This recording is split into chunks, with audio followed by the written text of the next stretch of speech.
तो दोस्तों आज हम लोग पढ़ेंगे क्लास 8 इंग्लिश का 7th चैप्टर जिसका नाम है the case of fifth word. तो चलिए शुरू करते हैं। एनसाइक्लोपीडिया एक किताब या किताबों का समूह होता है जो शुरू से लेकर अंत तक के तथ्यों से भरा होता है। एनसाइक्लोपीडिया का मुखिया भी ऐसा ही था। उसने इडाविल में किसी से भी ज्यादा किताबें पढ़ी थी और वो कभी कोई तथ्य नहीं भूलता था। उसके दोस्त कहते थे कि वो लाइब्रेरी और कंप्यूटर दोनों का मिश्रण था और ज्यादा इस्तेमाल करने में आसान था।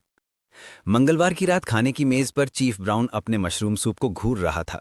एनसाइक्लोपीडिया और उसकी माँ जानते थे कि इसका क्या मतलब है। उसके सामने एक रहस्य था जिसे वो सुलझा नहीं पा रहा था।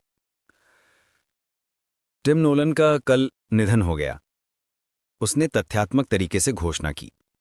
ये नाम जाना पहचाना है, श्रीमती ब्राउन ने कहा। क्या वो कुछ साल पहले हुई एक आभूषण लूट में शामिल नहीं था? 5 साल पहले, चीफ ब्राउन ने जवाब दिया। 2 नकाबपोश लोगों ने 6th एवेन्यू स्थित डायमंड मार्ट को लूटा था।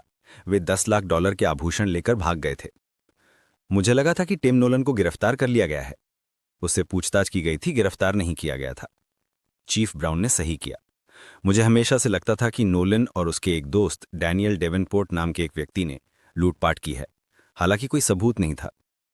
एनसाइक्लोपीडिया चुपचाप बैठा रहा। वो जानता था कि उसके माता पिता उसके फायदे के लिए इस मामले पर चर्चा कर रहे हैं। उसके पिता ने तथ्य बताए। नोलन और डेवनपोर्ट की मुलाकात तब हुई थी जब दोनों दक्षिण कैरोलिना की जेल में थे। साचे हितों के कारण उनकी दोस्ती हो गई। नोलन को पहले रिहा कर दिया गया। वो इडाविल में बस गया और एक छोटा सा ताड़ के पेड़ का नर्सरी शुरू किया। इससे उसे मुश्किल से ही गुजारा चल पाता था। डेवनपोर्ट आभूषण की दुकान में हुई लूट से एक हफ्ते पहले नोलन के साथ रहने आया था। लूट के दौरान एक बंदूकधारी का नकाब उतर गया। एक क्लर्क को लगा कि वो नोलन को पहचानती है, लेकिन उसे पूरी तरह से यकीन नहीं था। मुझे अब याद आया, श्रीमती ब्राउन ने कहा।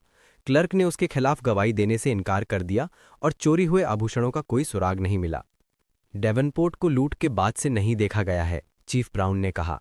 मेरा अंदाजा है कि उसने और नोलन ने लूट को छिपाने का फैसला किया था जब तक कि मामला शांत ना हो जाए। अगर ये वीडियो आपको पसंद आए तो लाइक और सब्सक्राइब जरूर कर दीजिएगा और बेल आइकॉन को भी प्रेस कर दीजिएगा।